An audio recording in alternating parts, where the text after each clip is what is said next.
aligning sequences. So this is a picture of the, you guys recognize what is this? It's an eastern bluebird. Wow, eastern bluebird, very specific there. So the way when our brain looks at this, right, we kind of say, oh, it's a bird and it's bluebird, and then it's got this kind of orange chest, right? And so in our brain, this is kind of how we're doing, how our brain works, is we kind of make analogies, we do alignments, we do comparisons. Now, here's some questions, and this time I'm going to ask the questions at the beginning and then again at the end to see how well you guys have done.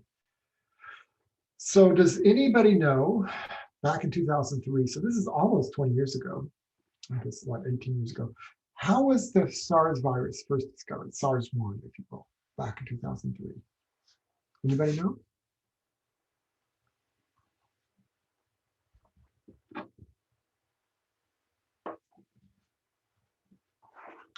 Silence. Okay, well, that's good. So that means from the lecture, hopefully by the end of the lecture, you'll be able to say something. All right, so now you have two proteins and there's 70% sequence identity. Do they have the same function? And how do you know? Anyone want to try and answer that question?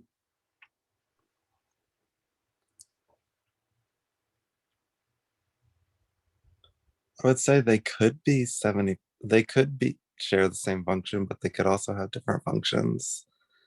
But I don't think you can say that they have the same function unless you test it experimentally. And how would you go about testing it experimentally? Just in general terms.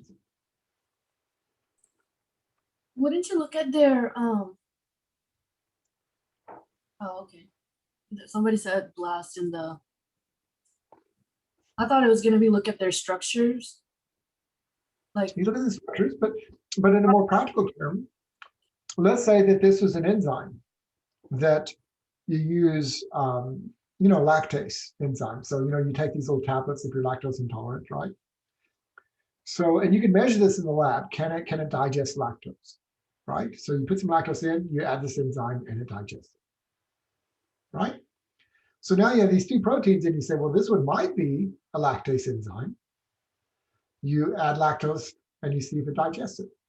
Pretty simple, right? So same function kind of depends on what you need, but experimentally in the lab, a lot of times you can test what this protein is doing. And that's not the only thing it does necessarily, but you say, I think that this protein might have this particular function. Well, you just go in the lab and you test it. That's the simplest thing, right? That's an experimental approach. The computational approach you can do, but it's not as easy. And there's a variety of things, right? But if the only thing you say is, well, how many of the amino acids line up? What's the fraction of identity? That was in the question I asked. So you've done that, and you and so now, yeah. Anyway, okay. So let me go on. So Liz, real quick, I'm getting this thing on my screen about admitting people. Are you getting it as well? I think we're co-hosts. Yes, I am watching that and admitting people. And you're the gatekeeper. Fantastic. Just making sure. I didn't want to make sure that I didn't want to accidentally have someone not there. Okay. What is a conserved functional domain?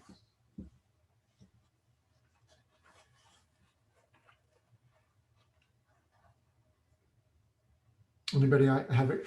I gave, let me tell a story. This is kind of a fun story. But, and as you know, see, I went over time because I always talk too much. This is, anyway.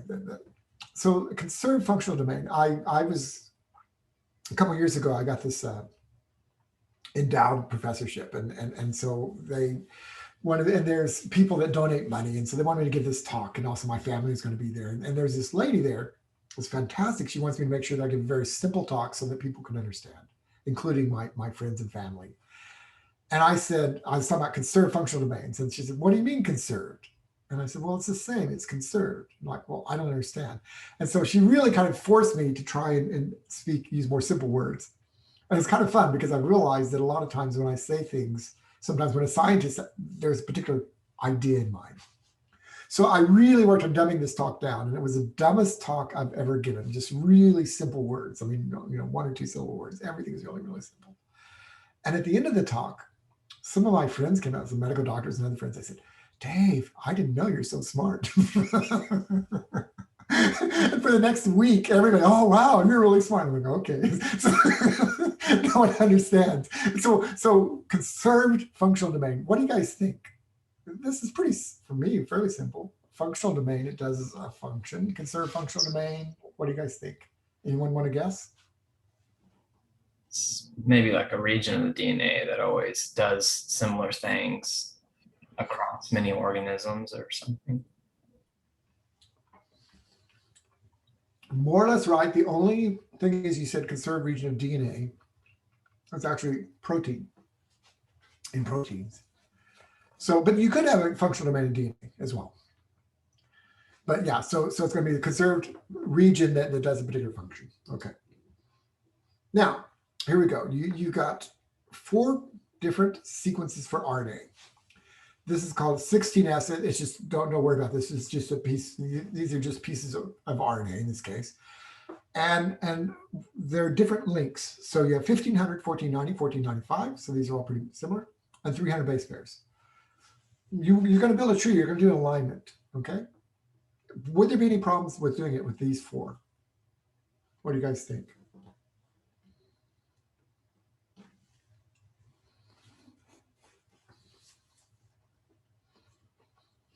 Again, it's like in Sesame Street. One of these things is different from the others. You've got 4 numbers here.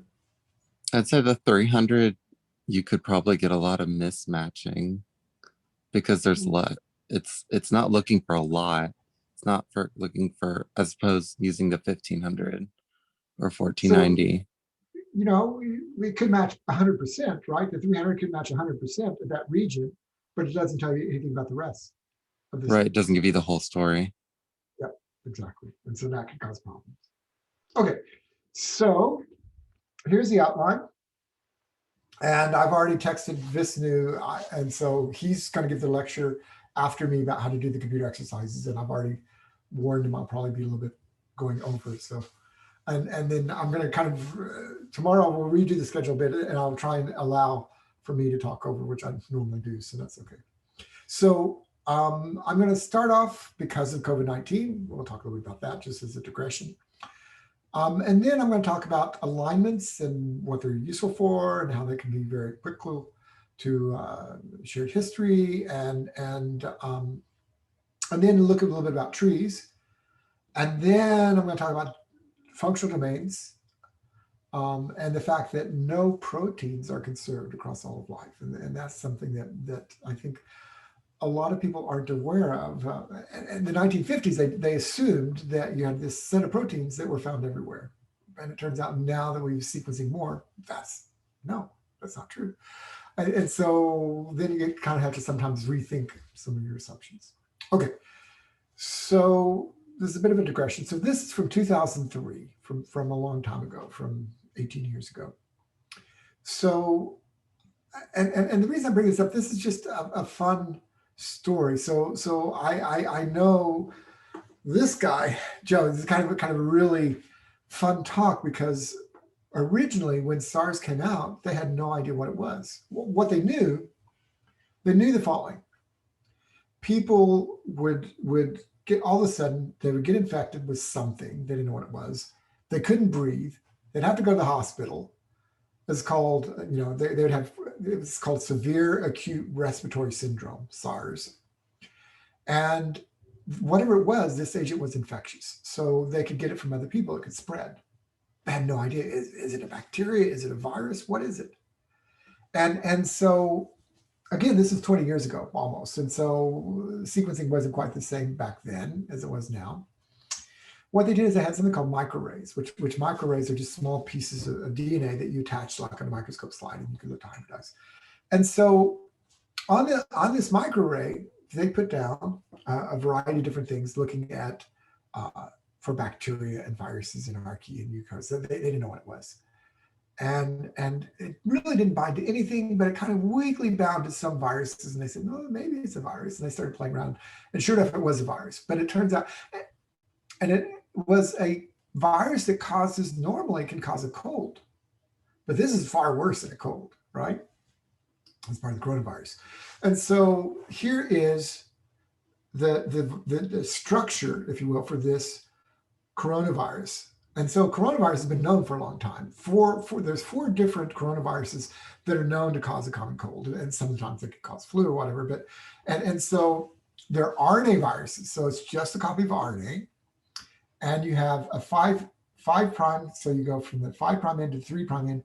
You have this UTR, which is untranslated region, and you have a big polyprotein, and then you have a nucleoprotein. So you have these different genes here, and you have this S, which you guys probably know. This is a gene for the spike protein, which is on the outside, which sticks up, which binds the receptor. So this is, and they knew about coronaviruses, but they didn't know this novel thing that causes this new disease at that time called SARS. And so what they would do is here you have the microscope slide with these different pieces of DNA on there, and it would hybridize to some, and they could actually bind it, and then they would scrape it off, and then they would sequence it. And then they realized that's how they figured out, oh, this is a coronavirus. And so from that is kind of interesting. And so this is a more recent, this is from 2021, about how can we detect a virus, and looking at this, what they call next generation sequencing. And we'll talk later in some of the lectures about this.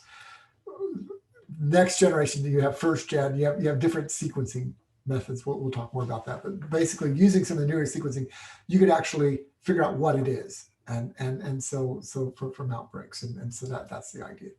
So this is a bit of a historical perspective. So this goes back to the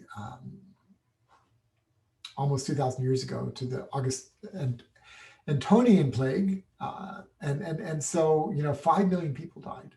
So this is time. So this is starting from the year 0 all the way to the year 2025. So over time, you've had the bubonic plague, which killed lots of people, 200 million people. Smallpox killed 56 million people. Spanish flu, 40 to 50 million people. HIV/AIDS, 20, 30 million people.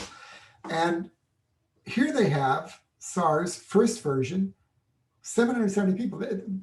To be honest, that's nothing, right? Compared to the scheme of things. Now, COVID-19 is 1.8 million. And I think it's 2.5 now, something like that. This was, from as of last year. So this is kind of over time. But now what we've done is we sort it by the death toll.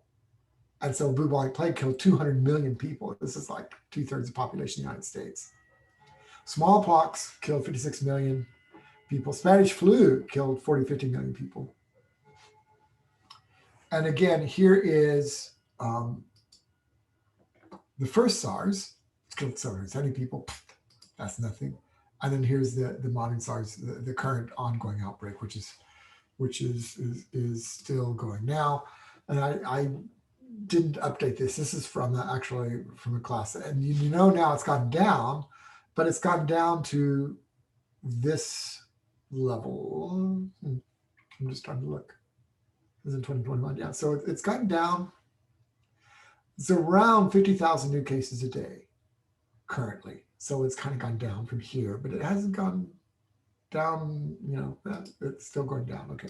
So this is just looking at everyone that's died. Now, there's an article in the paper about this B.1.1.7. You guys have probably heard about this, a variant of it. And so here's the original from the first outbreak that was sequenced right after the outbreak occurred. And now this is a new variant that's spreading around, and they've marked here some of the different places where you have mutations. And RNA viruses, they mutate quite easily. On average, there's about 1 out of every 100 nucleotides gets mutated every time when the cells start dividing. 1 out of 100. So this is 30,000 nucleotides, and so 1 out of 100 would be several hundred every time when the virus replicates, and it's replicating inside your cell all the time. So you're going to have all kinds of mutations. Now, many of them are going to be bad, and they don't make it, and so they fine, but some of them kind of help a little bit, and so you have this constant mutation and changes in adapting. And so this particular lineage seems really, really successful, and it has a set of mutations in there. And so, one of the questions we're really interested in is, are there super spreader strains in Arkansas? And this is part of what we're looking at. We're sequencing a bunch of these. And so our group, I showed you earlier, that Center for Genomic Epidemiology, we actually sequenced some coronavirus genomes from UAMS patients. And we published it. And I was just looking the other day, we're writing a couple grants about this, always asking for more money. And it turns out the only ones that have been sequenced in Arkansas so far are the ones that we've done. Now, what's happened is more recently, the Centers for Disease Control and other companies are also sequencing. So what happens is the Arkansas Department of Health will send out samples to other labs outside the state to sequence. And so right now we have about 400, a little more than 400 COVID-19 genome sequenced from Arkansas. 400 from Arkansas out of 800,000, it's 840,000, something like that right now, total genomes that have been sequenced. So 400 is not that many, it's a start, but are there super spreader strains? Well, even like in December, there's only 3 genomes that have been sequenced in the state of Arkansas. Now there's 400, so now we can begin to look, but what we really want to do is start sequencing more often, as much as we can. And look at this and see it. And so the point is that you can, by aligning these sequences, because they're essentially the same strain, all of these SARS-CoV-2 is called. This is a particular different strain of the same species. So it's coronavirus is at the level. That's the species, I guess, is called. It doesn't matter. But the point is that these are all pretty similar to each other, just differing by a few. In this case, so see 30,000 letters, 420 proteins, and then this is this variant, and it has here some of the mutations in there, and there's like 20 or 30 mutations that are and it's hard to figure out which ones are important and which ones are not. So that's kind of looking at this, and then there's another form, and basically this has been detected now in Arkansas, and the way that we do all this is by looking at alignments, which brings me to our lecture. And so I told Visner was going to be a little bit late. He's supposed to, I think, lecture at 10:30. So what we're going to do is I'll just speak a little bit over, and then we'll carry on from there on the computer, on helping on the next lecture. Okay, so here we've got 2 different. These are now looking at pictures, and this is a coat of arms, and this is actually in the UK. This is a family coat of arms. And it says integrity here, and it's got these lions, a little chevron, and a little arm with an arrow and all that, right?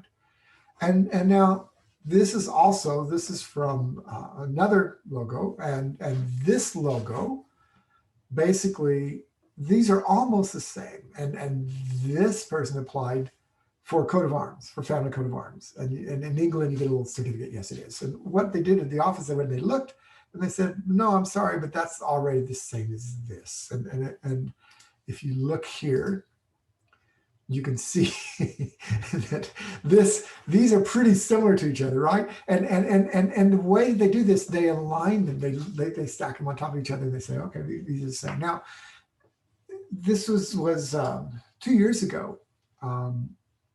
The Arkansas Department of Engineering, so a friend of mine, John English, was the chair at that time in the Department of Engineering. He's now Vice Chancellor of Research up there in Arkansas. But he goes running with my brother Bill every morning. And so I hear all the gossip about what's been going on. And his department, there's a lot of trouble because supposedly one of the engineering professors was seen at one of these white supremacist rallies. And here's a picture of him. And Facebook said, oh, and he says Arkansas Engineering, so it must be the same guy. And this is the guy that's the faculty member, and then this is the other guy that's here. And it turns out that this guy was, fortunately, he was actually at the Crystal Bridges Museum. And there's pictures of him, he was there. He wasn't in North Carolina. But, Facebook had somehow looking at facial recognition said, oh, this is the same guy. And so we do this all the time in terms of alignment. And my point is that it's easier to see in terms of faces and people. Sometimes you get the wrong assignment. You have to be kind of careful when you do this. And we make all kinds of assumptions. Now, this is a picture of me when I was a PhD student. And actually, this was in my passport. This is in 1992. and the fun thing is, if you look at this, they used to tease out pictures of this, that I look a lot like these guys, these known terrorists. And it's kind of fun. We used to joke about it, and so I got my passport in 92 when I went to Oxford, England for my postdoc. And now fast forward 10 years later, in 2000, it's 2001, it's September 12th, 2001. I'm flying, at that time I'm living in Denmark. I'm flying from Denmark to Madrid, Spain on the day after September 11th, 2001. And with this passport. and so you can imagine I was searched and they're like, oh, we don't trust this guy. And so I was randomly, quote unquote, selected all the time. And so I go to the embassy after that and I said, can I get my passport renewed? They said, when does it, expired? I said, well, 2002. And they said, no. And I said, please just look at my picture. And the guy said, okay, we'll let you. So sometimes facial recognition can cause problems. Now, if you're aligning text, here is a query. And this is from our textbook. The complete sequence of the genome of something has been determined. And what you can do is you can align the sentences just like you're aligning the DNA sequences. That's the same I did. And you can line it up and you can see that these are pretty similar to each other. And in fact, I know because these came from some papers from a Japanese group, and the Japanese group, their English is not very good, so they're going to use it as a template. So we actually know that this guy was the original, and that this was basically a copy of this, but they put some changes here. We kind of know that. So you can do the same thing with sequences, where you can align sequences. Now, remember though, DNA is double-stranded. And so you can line it up, but then it turns out if you flip it, so this is 5 prime, 3 prime, right? But now if you go the other way around, and so here's your subject and here's your query. If you're looking at the other strand, you realize that you get much better alignment. So you have to kind of look at both strands because DNA is multi-stranded.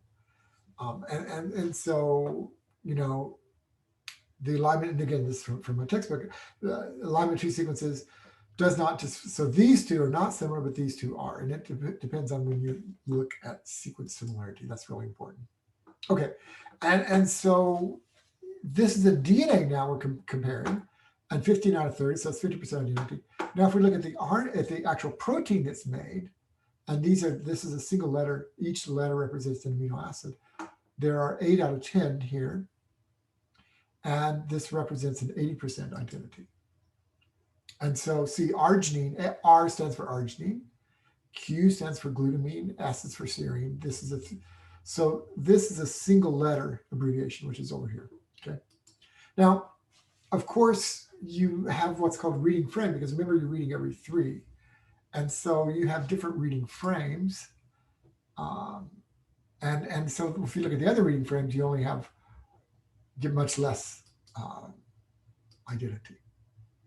So when we're doing alignment, we have a couple parameters. So one of the things that we do is we do an alignment, and now see this tail end, this part doesn't align. And sometimes you have things on either side. And so you put a little box around. This is your first alignment, your last one. So your alignment length is only 50.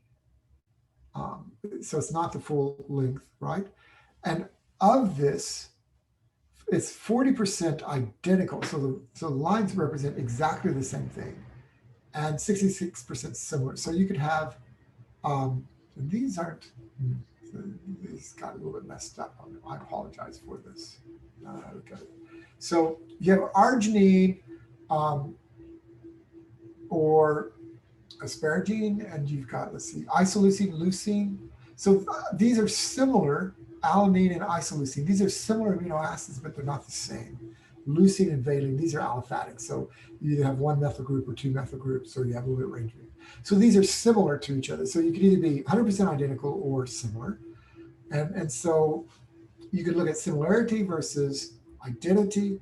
And then you also can look at the whole length. It's 60 amino acids long. Now, over the whole length, it's only 33% identical over the whole length. And so that's kind of important to take into consideration when you're looking at alignments, because sometimes you have a protein and you blast it and you say, oh, look, I got 100% identical.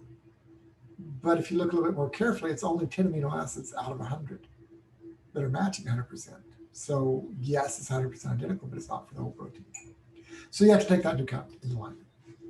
So here's an example, again, from our textbook, where we're aligning. We have this red line here is a query protein, right? And we're comparing against what was in the database. This is like many years ago, because this is a figure for our textbook.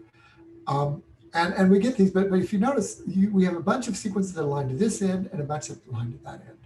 And it turns out that this particular protein we're looking at is actually a chimera. It's not really, we don't find a match for the whole protein because, in fact, it was screwed up when we were sequencing it. This happens too. Okay, so now you can take a whole bunch of sequences and you can align them together. And this is a particular protein that I was interested in when I was a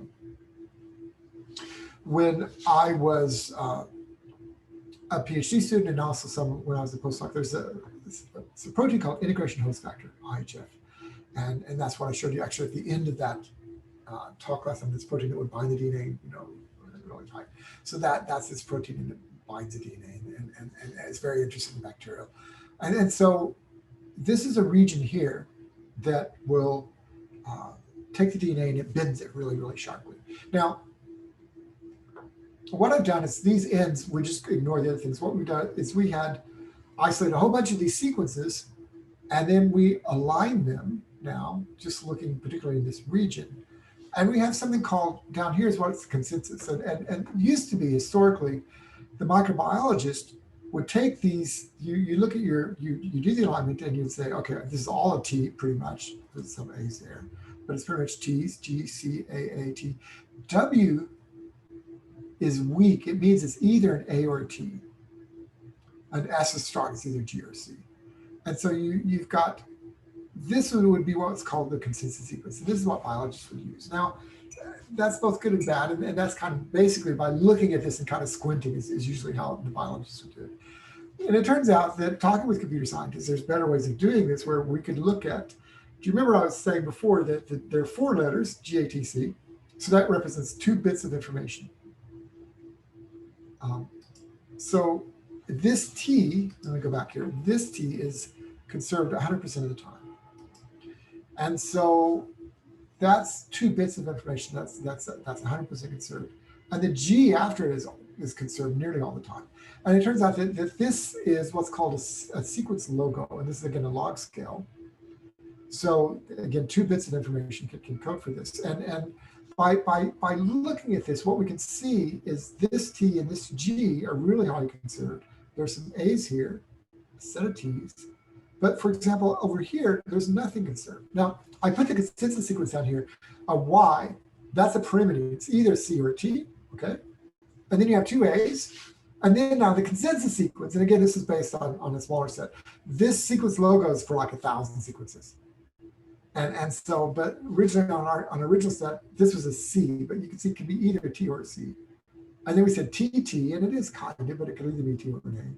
And then something, and yeah, it's either A, T, G, or C. And then a T, a G, an A, a T, and a W, right? And so you can see that this, while it's useful, it doesn't convey as much information as this. This is actually looking at now, you have a lot of sequences, 1,000 sequences or so. And so this is a way of looking at it. This is called a sequence logo, and it's a way of looking at how conserved is it. And this TG is really important. Remember before I was talking about structure, you have a pyrimidine purine, and a pyrimidine purine step is really important for, it's called an IHF binding site. So this is the integration of it. It binds and it bends the DNA. And it turns out that there's an A tract here. And what's happening is this TG, pyrimidine purine steps, destabilizes. What I didn't say earlier, I forgot to mention, Purines, when they stack on top of each other, give lots of energy. So you can get like 18 kcals per mole stacking. So the hydrogen bonds for the bases is 1 kcal for each hydrogen bond. So GCs have 3, ATs have 2. So often in biology class, they'll tell you GC melts more readily, or is more difficult to melt, and AT regions melt easier. Sometimes that's true, but not always, because if you have particularly A's on top of each other or G's are really, really stable, and purines on top of each other is really stable. And so it turns out that the order of the bases stacking on top of each other is much more important from a thermodynamics point of view than whether you have G's or GCs or ATs. So this permitting purine step is what's responsible, because what happens is they destack and it breaks the helix and it opens up, and so that's where it binds. And so that's kind of from the structural point. Okay, so this was from chapter 2 of our textbook, and you heard me mention several times I talk about our textbook. This is from 10 years ago. We're working on another edition now, but we've been working on it for a while. But this is from our textbook. Okay, now about 5 years ago or so, one of my students, maybe longer, maybe it doesn't matter. One of my students came to me and said, I found another copy of your textbook online. I'm like, okay. He said, well, but they say it's by another author. I'm like, okay, well, that's kind of weird. And so my chapter 2 is the same as chapter 14 in this book, and this is called Bioinformatics and Microbiology. And you have these 3 authors from this university in India. I'm like, well, okay, it looks very different. So the question is, are these 2 book chapters the same? Well, so now I look at chapter 14. Look at this. And it turns out this paragraph is identical, 100% identical to mine. And now look at this figure. Complete genome sequence. You guys remember this? You've seen this before? I'm like, oh, that's pretty similar. And then here's figure from my textbook. And this is the figure from their textbook. Okay, now here's a tree from their textbook. And here's this tree from my textbook. It is different. Here, that's in black, and mine is in blue. But apart from that, it's pretty similar. And look, here is the sequence logo of the exact same alignment. And I'm like, what are the chances of that happening? So are these 2 chapters the same? How can you tell? Well, and the reason I'm showing this is it's just kind of a fun irony here, because we're talking about alignment, right? And what you do is you can align those, and they are essentially the same. There's the names of the authors are a little bit different, and sometimes they use a little bit different color, but it's exactly the same. And so the nice thing is, see this little copyright here, Springer Verlag. So we contacted the publisher. We said, hey, someone else is basically publishing this thing. It's theirs. And so they got in touch with this university, and they said, okay, you can publish it. That's fine. You have to pay us $20,000 every day. And until, if you want to keep paying us, you can. But this is our material, and you need to pay us. And it's legally binding. And so the university said, oh, we don't want to do that. Well, take it down. Oh, well, no. And so eventually one of these authors called me up and actually and said, I'm really sorry, but the publisher is wanting to charge our university $20,000 every day. I'm like, yeah, this is our textbook. Well, no, it's not really your textbook. I'm like, well, and so I showed them, look, the same thing. Well, yeah, but we needed this textbook for tenure. And I said, so did I. I needed a textbook for tenure. Well, yeah, but we didn't really know that it was the same. We had a student helping us. And I said, so you're saying you're an author of a textbook and you didn't even know where it came from? Well, we don't. But the nice thing is, by using alignments, you can actually say pretty definitively, yes, this is you can know where it comes from.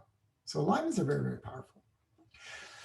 So it turns out that in biology, biology does the same thing. Sometimes you have duplication, just like you have a duplication in textbook, you can have duplication in genomes. And so this is called WGD, for whole genome duplication events.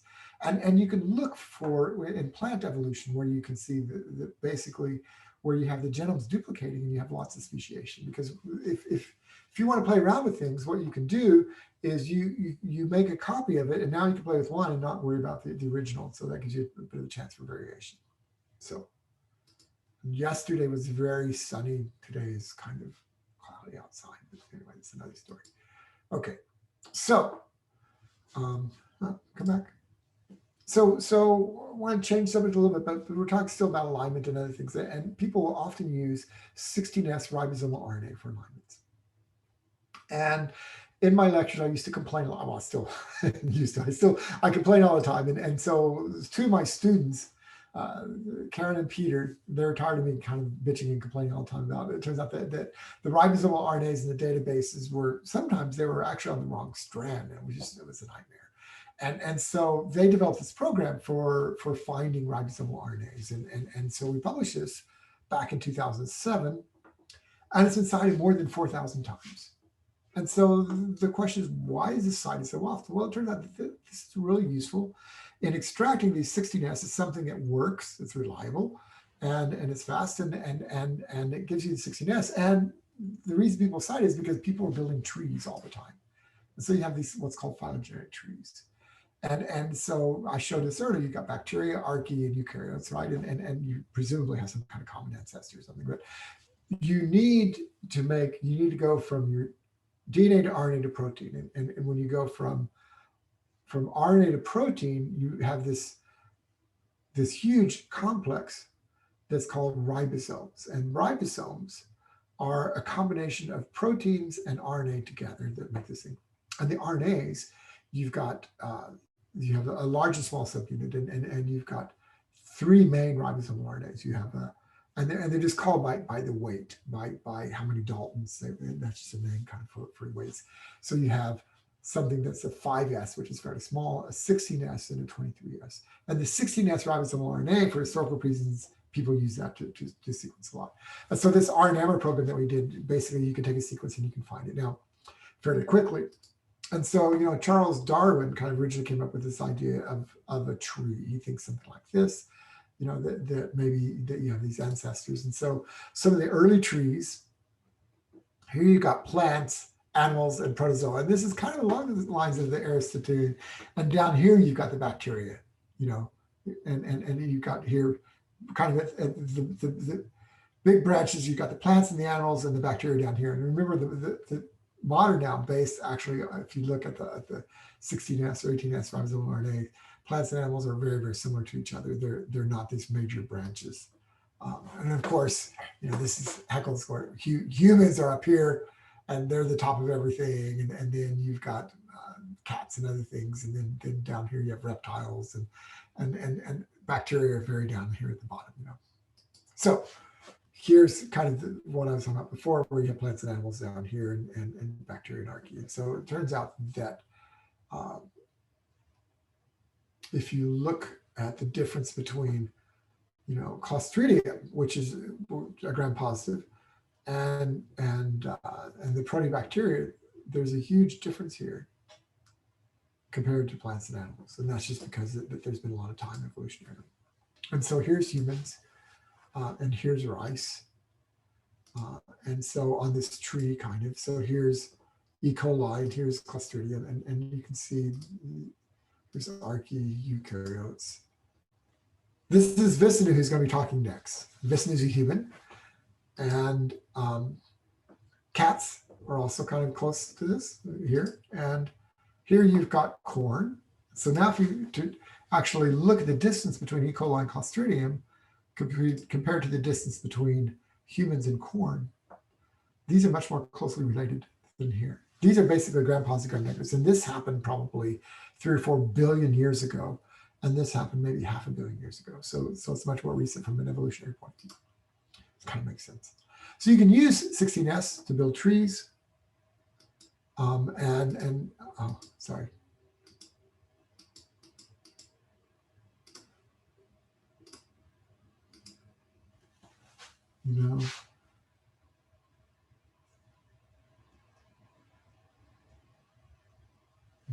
Okay. So I'm just gonna, actually I discovered this, for some reason this keyboard's not working, but this one does. So, okay, so here's the tree. This is done by Ussery. One of my students, and you can basically look at the different types of bacteria and other things from that 16S. And again, so here's our cat, and you can see, you can tell it's a cat just from the alignment. And you can look at the cats, of course, looking at birds, kind of figure out what's going on there. So I was saying before that we're looking at the 16S ribosomal RNA, and this combines with proteins, forms a small subunit of the ribosome, and the 23 and 5S combines with large units and forms the 50S subunit. So all these different proteins, you have 31 here and 21 there. There's 52 ribosomal protein families total. And you have 3 ribosomal RNA families. So you have your 16S, 5S, 23S. Okay, so now in these ribosomal proteins, now we're going to talk a little bit about protein sequence and alignment. And I just chose this because it's very short. It fits on one line. This is ribosome protein L34. I don't know what happened to our cat. She's kind of... So ribosomal protein L34, if we look, now remember, this is a protein that binds to ribosomes. And if we look, there's lots of positive charges. So this is lysine arginine here, positive charge. You see lots of lysine arginines, or asparagine, histidine. And these guys all positive charges, and you see only 2 negative charges.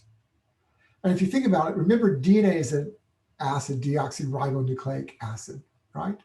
And the same with RNA. RNA is an acid as well, ribonucleic acid. And so the acid has a negative charge. These proteins have a positive charge. And so they bind, it's just simple positive negative charges, right? So they bind to DNA. So it's not surprising there's lots of positive charges. About half amino acids are positively charged. So now I'm going to show you, this is what is called, this is basically looking at the sequence, but now this is called a sequence logo again. And it turns out that some sequences, methionine and histidine, are more expensive to make, and so they get a little bit higher. And lysine, arginine, some of them, leucine is fairly common. And so the leucine, some of these are a little bit lower. This is just kind of based on probability, looking at finding it. It's kind of, this is a normalized. And then what we can do, these are for the 5 E. coli type strains. So these are all identical. And you can see, there they are, 100% lined up, right? So now we can look, instead of just the 5 type strains, we can look at 255 genomes. And now you see some kind of dips and pieces. And then we can look at 2,000 genomes. These are all E. coli's. And then these are all E. coli's of high quality, but now these are including some that aren't as quality. And now you can start seeing lots of noise here as you start adding more things in, right? But in general, what you can see is that, for example, these arginines here are see that? These are highly conserved. And there's this glycine is conserved here, and these arginines are conserved. There's a proline here. So you can see some dips and peaks, but the bottom line is that there's still quite a bit of conservation here. Again, this is just within coli. And now if we start looking at friends, E. coli's and friends, so this is Enterobacterialis, what you can begin to see is some more dips here, right? And if we look at now all the class type strains for all of the Bacterianarchae, what you see is some things are conserved, but you see some regions that are not, right? And so now you could begin to see what's really useful. So you need a positive charge here. These are arginines, right? You need a glycine here, it turns out, followed by positive charge. So you need lysine, glycine, arginine. And you can see here, phenylalanine, this is important here. This is an aromatic, okay? And so now you can begin to see that although you have all of this protein is, whatever it was, how many amino acids long, 54 amino acids, I think it was. Only some of these proteins, some of the amino acids are conserved 100% around. And so the point is that the sequence diversity is really a lot bigger than most people think. And so here you can see that this proline, glycine, phenylalanine, arginine are really conserved, and some of the other things. So I'll put it here. So this is based on the PFAM model that's in the database. If you go, there's a place in the UK where they build these. This is from Alex Bates' lab at the Sanger Center, what used to be the Sanger Center. Wellcome Trust, I guess, is what it is now. And then this is basically what we've done now, looking at the type strains. And so you can see that the way that they built the model is for historical reasons. I mean, I was with Alex, and there was like 4 or 5 of us at the Red Lion pub in Cambridge, England, 1997, more than 20 years ago, 25 years ago. When Alex came up with the idea, and we were at a pub, and it was basically all little napkins on I'm probably writing things down for conserving this. What they do in the UK is they basically just kind of look at everything that's there in the database. And so you have lots of different, and you have lots of kind of noise, as you can see. And what we've been trying to do is clean it up some. And so, for example, now you can see this second arginine kind of comes up here. This looks a bit better. And this proline is really conserved here. Prolines are things that make a big kink and turn in it. And so anyway, so this is just kind of looking at some of this now. So here's this glycine, phenylalanine, arginine. You can kind of see this being conserved across all of these. So, and this is now looking at another one, protein S22, and this is kind of fun because we only find it in some of the, out of 172 different type strains, we only find it in 46. And when we actually look, the logo, you see some things at this end and some things at that end, and it's really messy. And so the bottom line is that this particular protein, you could think of this one. So these proteins fold together and they form this shape, this ribosome, right? And so you could think of this protein, this S22 protein, is kind of like a piece of chewing gum that you stick in there. So this protein, the reason it's not conserved is you just need an alpha helix. That's all it is a fairly short alpha helix. There's lots of different ways of making an alpha helix. And so there's no reason that you have to have that conserved. You just need a alpha helix there. And so at a sequence level, you see no conservation. But at a function level, you just need something to stick there, just an alpha helix. And so this is kind of the simplistic view. So you've basically got a large and small subunit that fits together. And between this is where the RNA goes and gets translated into proteins. So that's pretty much it. And I think I finished on time, actually, surprisingly. I figured I was going to go way over, but okay.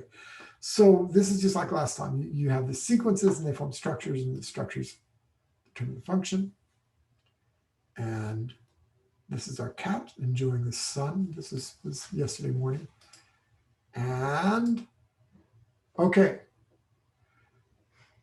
Two proteins share 70% identity. Do they have the same function? What do you guys think now? Can you answer this question any differently?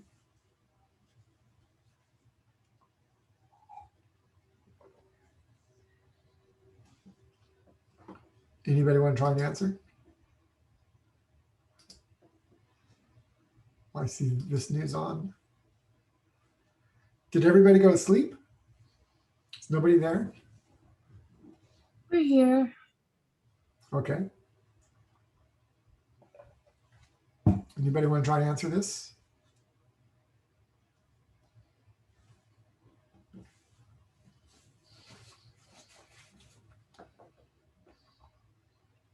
So I guess the answer is maybe. They might have the same function, but you might need to look at, I mean, you could do it experimentally, but then you could also analyze them through looking at the conserved functional domains and like through, I guess computational tools similar to BLAST and things.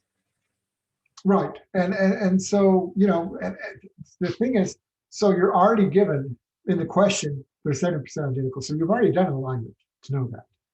I mean, you can do a BLAST, but right. So you already know they're 70% identical.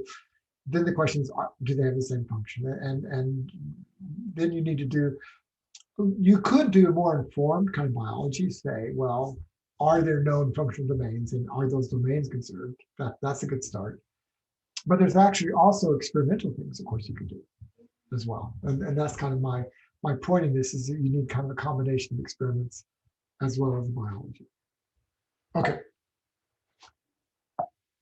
Well, it's not working. That's interesting. What is a conserved functional domain? I'm going to go back. Go back. Yeah. Oh, I see what happened. What is a conserved functional domain? We talked about this, I think, by now.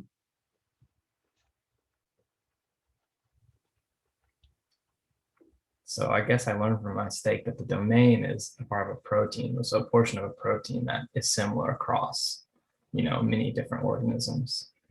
Right, and so maybe the downside is showing you those small proteins that fit on one line, as you don't really see, but you can imagine a really long protein, you're going to have different domains in the same protein. Right. Yeah. So for example, The sigma factor, I don't know if you guys have heard of sigma factors or not. They bind to polymerase, and that's where it starts. There are 6 different functional domains for in this protein. I mean, you have all 6, and they make sigma 7, it's called. Okay, so if you had 4 different 16S sequences and they're different links, how's that going to affect your tree?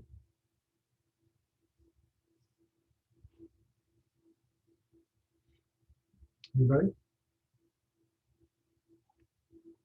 Again, we talked about it. What do you think?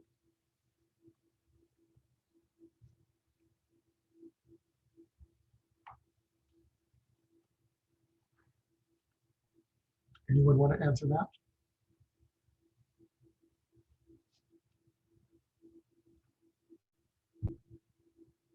We've already answered it before, so okay.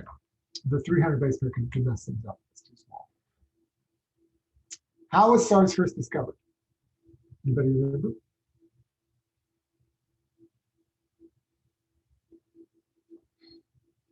Kaylee?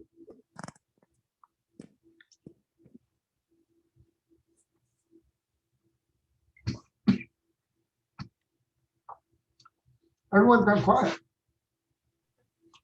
The alignment, they look at like the similarities, or maybe that was the microarray. I can't really remember. That was the microarray. That's how they did the microarray, because they just didn't know. That's kind of, you're doing more, in a way, you could think of microarray, it's kind of like a blast in a way against known sequences, but what it is they're putting sequences they know, and they say, is it going to match it?